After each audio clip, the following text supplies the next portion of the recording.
continue my 2010 Big 12 team-by-team preview, and today we're going to talk about the Iowa State Cyclones. Now, raise your hand if you thought that last season Iowa State was going to go to a bowl game and win a bowl game. Okay, be honest, raise your hand if you thought Iowa State was going to the postseason.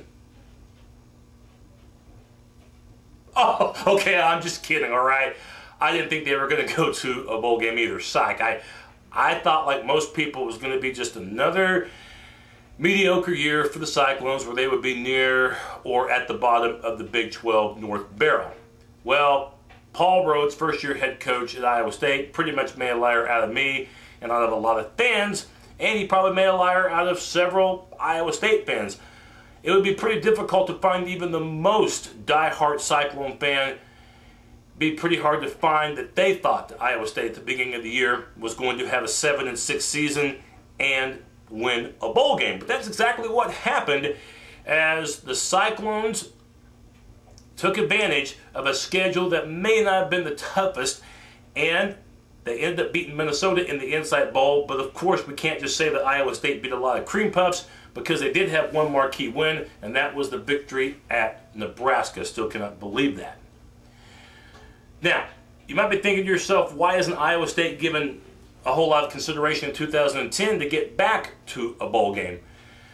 Got a couple of theories on that. I think theory number one, even though Iowa State, regardless of how many yards they might have given up on defense, over 400 a game, by the way, last year, the defense, even though it did not give up a lot of points, it bended but did not break. And even though the offense at times had a little bit of flash, for the most part, the offense just wasn't very exciting, wasn't very productive. At times, the offense was even kind of boring to watch. It was kind of like watching, you know, somebody mat socks, or watching the paint dry, or watching grass grow. Just kind of plain vanilla type offense for Iowa State. This year, the Cyclones know that they have a lot of talent coming back. Okay, a lot of starting experience, especially on the interior. And they do have a veteran quarterback in Auston Arnaud. Now, he's a senior.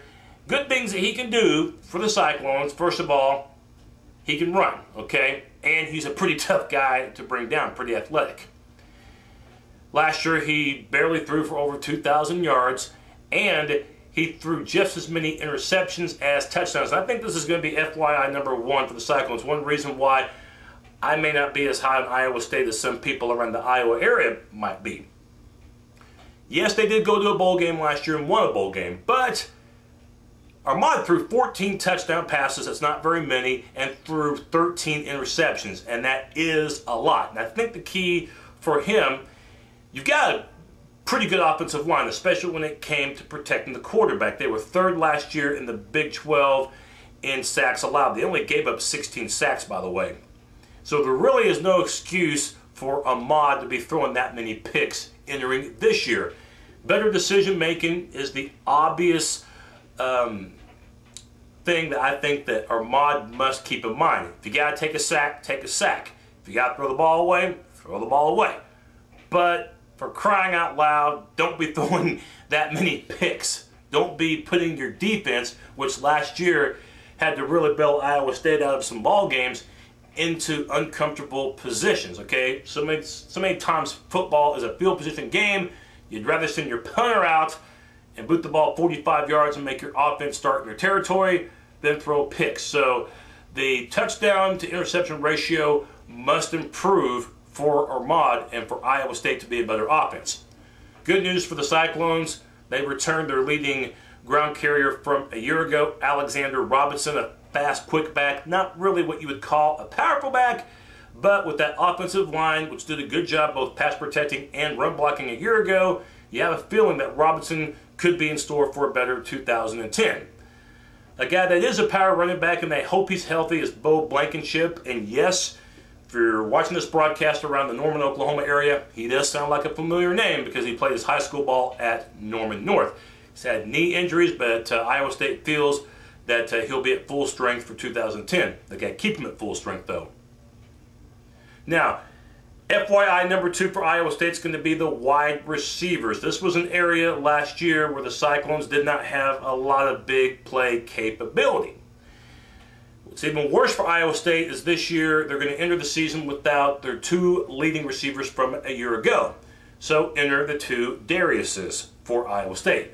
Darius Darks, they believe has potential to be a fantastic receiver, but last year was hobbled because of a hamstring injury. He played but was not at full strength. They hope that changes this year. Another Darius will be Darius Reynolds, injured during the 4th game of the year, knee injury, ACL, he was done. So you've got 2 Dariuses who have potential but must stay healthy because they were banged up in 2009. A guy that Iowa State hopes is the leading receiver is going to be Jake Williams. Now, in a year where Iowa State didn't have a lot of big play capability, Williams came up with their biggest play, which was the 47-yard touchdown reception. It was Iowa State's only touchdown in that game in Lincoln. They only scored 10 points in the game, but that touchdown was pivotal because Iowa State won the game 10-9. Of course, 8 turnovers by the Huskers didn't help Nebraska's cause to try to pull that victory off, and of course they didn't. One of the bigger upsets in 2009. So, the receiving core, I don't know if they're going to have big playability, but at least they did see some action from a year ago. And I think for Arnaud, it's going to be so important to evenly distribute the balls to those guys. Watch for the health of the Iowa State receivers because it was a problem last year. And as we mentioned for the Cyclones, the offensive line, for the most part, it is intact. Now, one guy I'm pretty high on as far as the offensive line goes would be Kaliki Osemele. He is a veteran, 2nd-team All-Big 12 from a year ago, has capability perhaps to be All-Big 12 this year. So Iowa State, they've got the experience up front, and especially when it comes to pass blocking. This could spell opportunity for a better offense this season and could spell better numbers for the quarterback, Auston Arnaud. Now, FYI number 3 for Iowa State, and this is a big reason why I'm not very high on them, is the linebacking core. All 3 linebackers gone. And the guys that are coming in really aren't that talented and really aren't that experienced. But one guy that they think will contribute heavily, he was a JUCO All-American from a year ago. And I hope I'm pronouncing this guy's name correctly. Matt Tufayu or Matt Tufoyu. I did my best researching this guy to try to get his correct last name pronunciation. So if anybody's watching this in Iowa and you're saying, hey, you're not pronouncing the name right, I'm sorry, but I'm doing the best that I can. Matt Tufayu, that's what I'm going to go with. And he'll play at linebacker. Again, as I mentioned, JUCO All-American. And they think that he, like I said, will contribute for Iowa State. Now, the secondary for Iowa State didn't do a good job covering, but did a good job tackling, did a good job being physical. David Sims could be 1st-team All-Big 12 around Oklahoma. That's a familiar name because he was a former Sooner, also a former JUCO player. Last year, led the team in interceptions, a very hard hitter, very dangerous in the open field. So David Sims is back at strong safety for Iowa State. As far as the defensive line goes for the Cyclones, they've got some work to do up there. This was a team last year dead last in the Big 12 in getting to the quarterback. I mentioned that the offensive line only gave up 16 sacks. The drawback is that the defense only got 16 sacks. And as I mentioned, that was dead last in the Big 12 conference back in 2009. Rashawn Parker had injury issues, and again, we keep mentioning injuries for Iowa State, but they did have plenty of them last season. Rashawn Parker, if he is at full strength this year, maybe he's a guy that could get Iowa State back on the track as far as getting to the quarterback. Of course, I've been picking on the secondary because of all the yards they gave up last year, over 250 yards through the air on average. But it doesn't help if your defensive line can't make the quarterback uncomfortable and can't make the quarterback throw the ball earlier than he would like.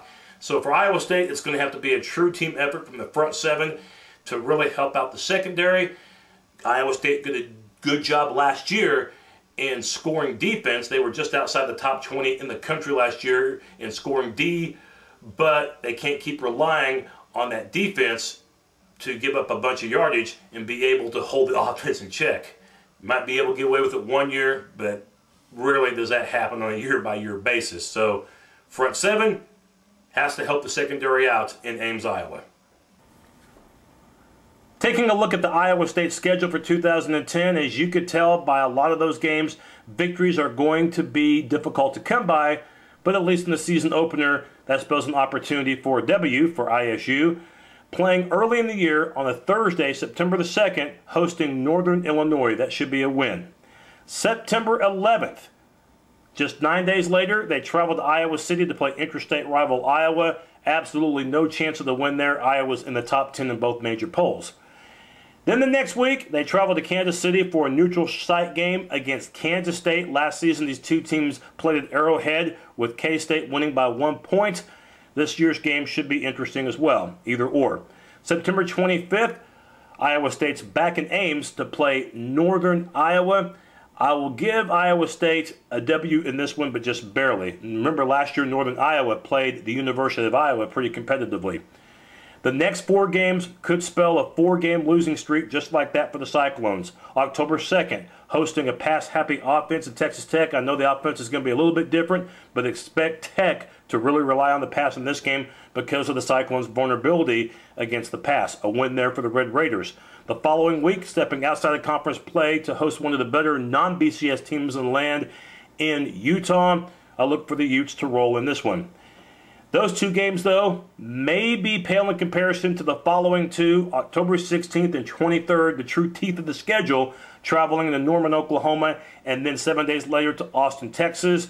Both games can not only be ugly, but Iowa State could wind up pretty sore as a result of both games the following day. Saturday, October 30th, a little bit of an ease in the schedule, hosting Kansas, this game either or. November 6th, a big-time revenge game perhaps for Nebraska. Last year, Iowa State stunned the Huskers, thanks large in part to 8 Nebraska turnovers. Don't expect that to happen this time. Nebraska to win. November 13th, unfortunately, Iowa State has to go against a Colorado team that should be better on passing the ball. And, of course, Iowa State struggled against the pass a year ago. It's a bad matchup. It's in high altitude. It's on the road. Colorado to win. And November 20th, closing out the season at home against Missouri. And just like Colorado, Missouri throws the ball well. In fact, Missouri throws the ball even better, statistically, at least last year speaking, than Colorado. So Missouri, even though the game is in Ames, I look for the Tigers to win. Keep in mind as well that there are no bye weeks in between any of the games for Iowa State. Their bye week is actually on November 27th, but they should be out of bowl eligibility. So essentially the season should be over for ISU before Thanksgiving. First of all, best case, worst case scenarios for the Iowa State Cyclones. Best case scenario is that they go 4-8 on the schedule. 4-8.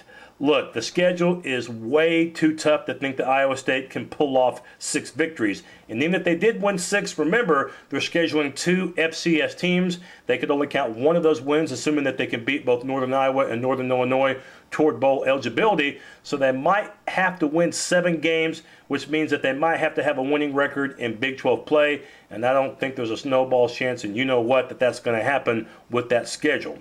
So I think 4-8 is the best they can do. On the other hand, I could also see Iowa State doing as bad as 2-10. Like I said, the schedule is going to be tough, and there's really not one game on the Big 12 schedule that you can honestly say, okay, Iowa State's going to win that one for sure. It's just not so. Most likely scenario, I have the Cyclones actually going 3-9 and finishing dead last in the Big 12 North. I know that Iowa State won 6 games last year and they pull off the upset at Nebraska, but Iowa State, simply put, needs to do better against the pass. They need to shore up the linebacking position, which right now is very thin and will be quite new for the Cyclones this year. In addition, Iowa State, it wouldn't hurt if they had more point production as well.